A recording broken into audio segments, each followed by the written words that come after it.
नमस्कार। साधना टीवी के इस नए कार्यक्रम आखिर क्यों में आपका स्वागत है। यह कार्यक्रम एक शिक्षा परिचर्चा है। इसमें हम देश की शिक्षा के से संबंधित ज्वलंत प्रश्नों को उठाएंगे और उन प्रश्नों के उत्तर देंगे देश के जाने माने शिक्षाविद और शिक्षा से जुड़े अन्य लोग। हमारे आज के कार्यक्रम में हमने मेहमान के तौर पे बुलाया है डॉक्टर मुरली मनोहर जोशी को, जो कि एनडीए की सरकार में केंद्रीय मानव संसाधन विकास मंत्री थे।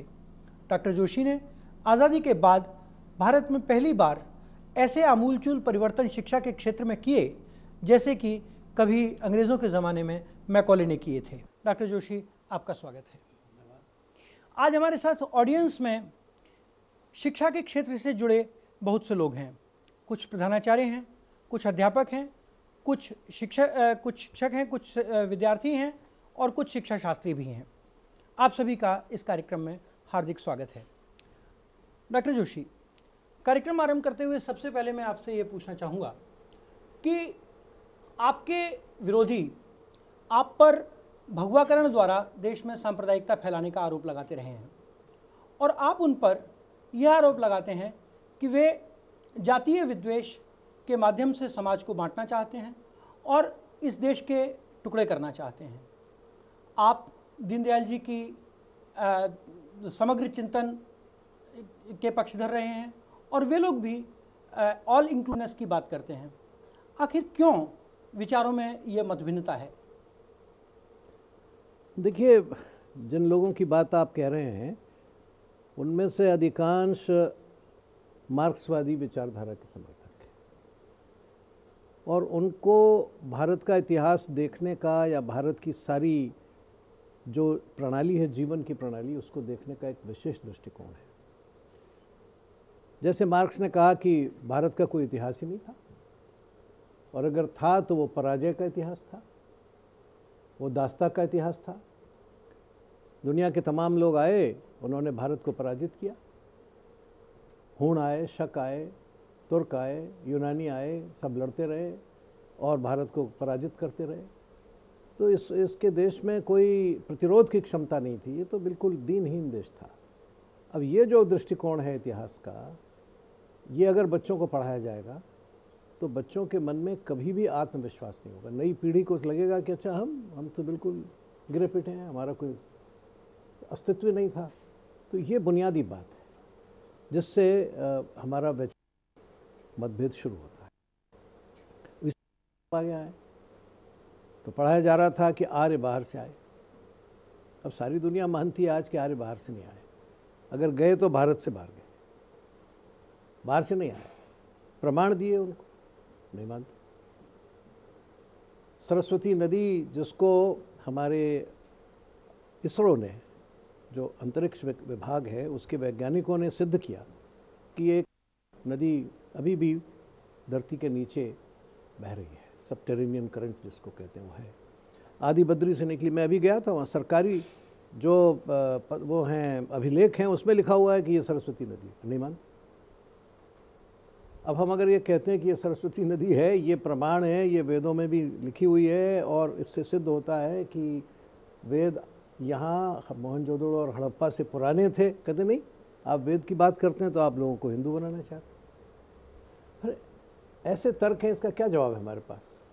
किसी बुद्धिमान व्यक्ति के पास इसका क्या जवाब होगा जब इस तरह की बातें की जाएंगी? फिर पढ़ा देंगे कि जैन तीर्थंकर नकली थे, सिर्फ एक महावीर स्वामी ठीक थे, बाकी 23 नकली थे। अब लड़का घर में जाता है या बालिका घर में जाती है तो वो देखती है कि तो आदिनाथ की पूजा होती है, नेमिनाथ की पूजा होती है, पार्श्वनाथ की पूजा होती है और किताब में लिखा है कि ये सब नकली। किताब में लिखा है कि राम और कृष्ण वही नहीं थे और लाखों करोड़ों लोग रामलीला में जा रहे हैं, जन्माष्टमी मना रहे हैं। तो बालक की मानसिकता क्या होगी? वे किताब सच है या जो घर में हो रहा है वो सच है? ये प्रश्न खड़े हो जाते हैं इससे। हमने कहा भाई ये रामलीला हो रही है, कृष्ण की जन्माष्टमी मनाई जा रही है, महाभारत के तो होने के प्रमाण मिल गए हैं, द्वारिका समुद्र में डूबी हुई वो पता लग गई है, तो कृष्ण का होना तो इतिहास सिद्ध हो गया। वो कहते नहीं, माइथोलॉजी है।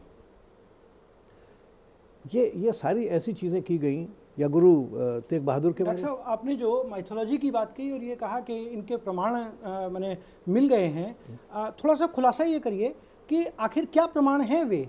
देखिए ना, महाभारत में लिखा है पुस्तक में कि द्वारिका डूब गई जी। द्वारिका डूबी हुई मिल गई, तो ये सिद्ध हो गया कि जो महाभारत में घटना लिखी है उसका आपको भूगर्भीय प्रमाण मिल गया एक तरह से। निकल आई द्वारिका वहाँ पर। तो द्वारिका कृष्ण जी की राजधानी थी। महाभारत में युद्ध का वर्णन है। और राम के क्या पुरातात्विक प्रमाण है? राम के पुरातात्विक प्रमाण मिलना और कृष्ण के पुरातात्विक प्रमाण मिलने में बहुत अंतर है, क्योंकि दोनों के बीच में काफ़ी अंतराल है। कभी वो भी प्रमाण मिल जाएंगे, ऐसा कहना है कि प्रमाण हो ही नहीं सकते, ये एक बड़ी विचित्र बात।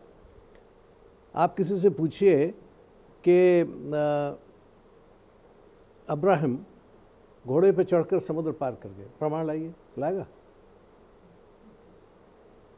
अब बर्थ सर्टिफिकेट तो होता नहीं था उस ज़माने में, कोई अस्पताल भी नहीं था कि भाई यहाँ से बर्थ सर्टिफिकेट ले आए। ये इसी तरह की बातें हैं जो अगर आप किसी और धर्म के बारे में पूछें तो उससे बड़े जटिल प्रश्न खड़े हो जाएंगे और बड़े अनकंफर्टेबल सवाल खड़े हो जाएंगे उसमें। ये कुछ बातें ऐसी हैं कि जिनके बारे में परंपरा को प्रमाण मानना पड़ता है। मैं लोगों से पूछता हूँ, आपने अपने परदादा को देखा है? बोले नहीं। प्रमाण लाएंगे? नहीं। कहाँ से लाएंगे? ये इस प्रकार के जो तर्क हैं, ये बिल्कुल, जिसको हम कहते हैं, ये अनावश्यक तर्क हैं। इसका कोई मतलब नहीं होता। ये जिसको हम कहते हैं कि तर्कशास्त्र में भी और बातचीत के अंदर भी कि ये अनर्गल है, इररिलेवेंट है, ये सवाल थोड़ी उठता है इसके अंदर। तो प्रश्न ये है कि आप इस देश की जो ऐतिहासिक परंपरा का भी इतिहास होता है, इतिहास की परंपरा भी होती है। इतिहास केवल पुस्तक से मिलेगा या आपको पुरातात्विक प्रमाणों से मिलेगा, उतना ही नहीं, इतिहास परंपरा से भी मिलता है।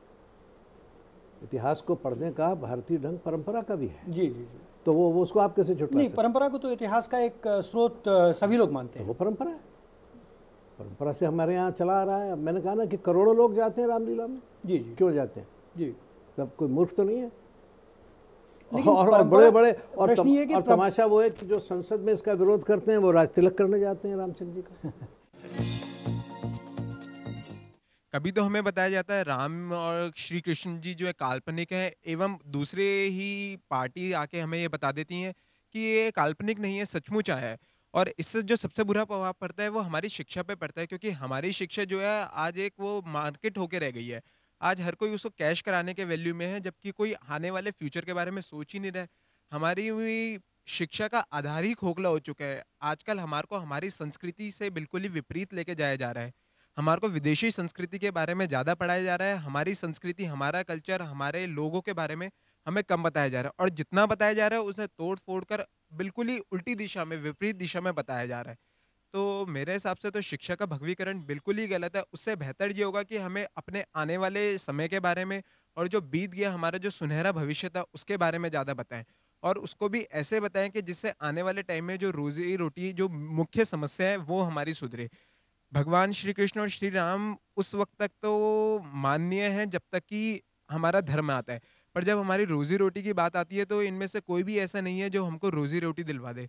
तो बेहतर ये होगा कि हम मूल शिक्षा पे आधारित को अपना बेस बनाएं और उसके ऊपर ज़्यादा काम करें। परंपरा और पुरातात्विक प्रमाणों के बीच में जो अगर द्वैध उत्पन्न होगा तो उसमें आपका क्या पक्ष रहेगा? देखिए, वो तो इस पर निर्भर करता है कि किस चीज़ की परंपरा है। वो परंपरा देश की जो सर्वमान्य परंपराएं हैं उनसे मेल खाती है कि नहीं खाती है। इस देश में अभी तक कोई ऐसी परंपरा नहीं है जो राम और कृष्ण के न होने को स्वीकार करती। जी।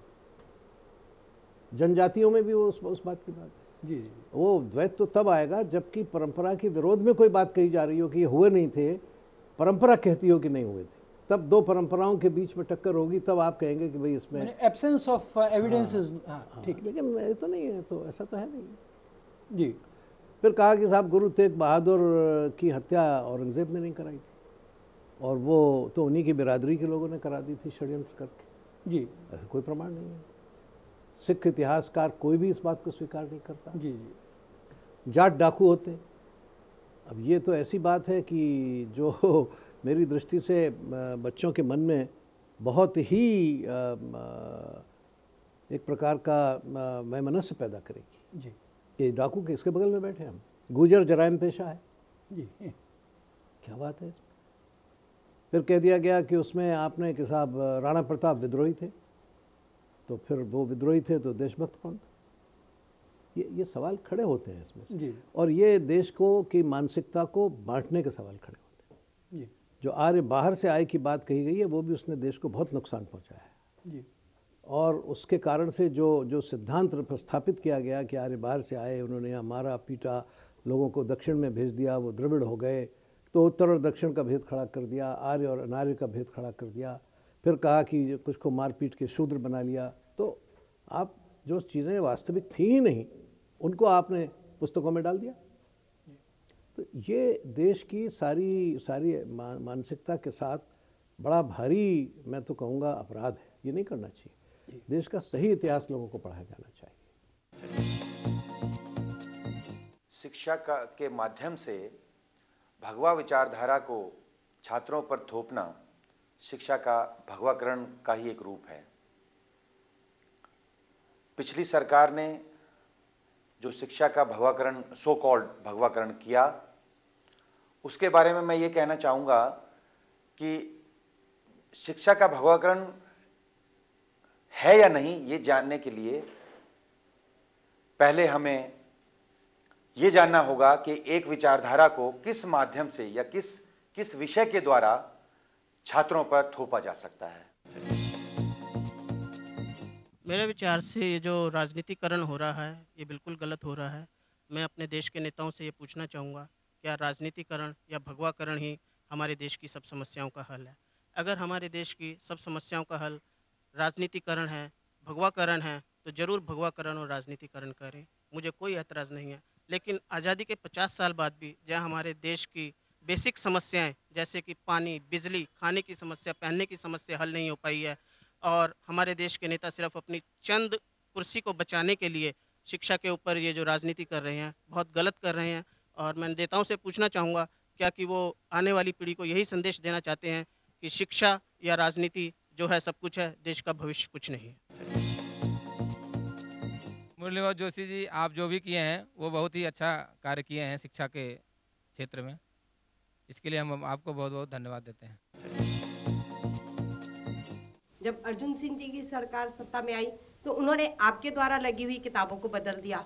आखिर ऐसा कब तक चलता रहेगा कि राजनीतिक परिवर्तन के साथ बुक्स को भी चेंज किया जाए? इस चीज़ को तो टीचर्स और बच्चे दोनों ही सफ़र कर रहे हैं। देखिए, अगर न चेंज किया जाए तो सारा देश सफ़र करेगा। अगर इस देश का इतिहास गलत होगा तो सारा देश सफ़र करेगा। अगर ये बताया जाए कि आज़ादी के इतिहास में इनका सावरकर का कोई योगदान नहीं था, या अशफाकुल्ला खां का योगदान नहीं था, या राजगुरु और इनका स्थान नहीं था, भगत सिंह का स्थान नहीं था, तो वो सही इतिहास नहीं होगा।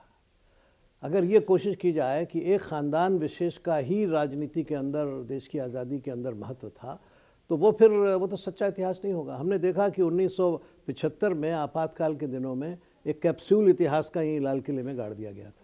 जब उसको खोल के निकाला गया तो पता लगा कि वो तो बिल्कुल गलत बात। तो ये इतिहास, हमारा जो कहना है वो ये कि आप सही लिखिए। जो इस देश में अगर कहीं यहाँ हमारी कमज़ोरी थी वो बताइए।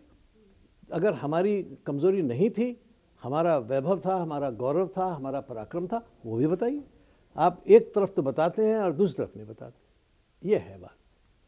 तो ये तब तक चलेगा संघर्ष जब तक कि देश में सही इतिहास और देश का जो पूरा योगदान है विश्व संस्कृति में